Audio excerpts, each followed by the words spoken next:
Hello বন্ধুরা, আমি আজকে তারাপীঠের এইটা ভিডিও।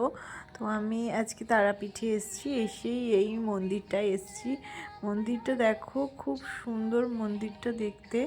তো এই যদি যারা এসছো তারাপীঠে এসে এই মন্দিরটা তারা জানো, মন্দিরটা দেখো অনেকটা জায়গা জুড়ে কতটা সুন্দর দেখতে, আর অনেক একটা বড় জায়গা জুড়ে। আর এখানে দেখো ঝর্ণা পড়ছে, ওপরে কি সুন্দর শিব ঠাকুরের একটা মূর্তি আছে।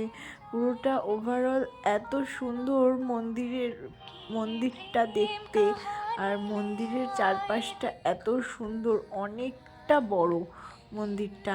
যারা যারা তারাপীঠে এসছো, মন্দিরটা দেখেছো, তারা তো জানো কতটা সুন্দর। দেখো ঝর্ণা পড়ছে ওপর দিয়ে, কত সুন্দর দেখতে মন্দিরটা। দেখো বাইরের ভিউটা দেখো, কত সুন্দর দেখতে। তো যারা যারা এসেছো তারাপীঠে, দেখেছো মন্দিরটা, তারা তো জানোই। যারা আসোনি তারা প্লিজ এখানে আসলে একবার এসো। আর দেখো কি সুন্দর লক্ষ্মীনারায়ণের মূর্তিটা পেছনে, ওটাও খুব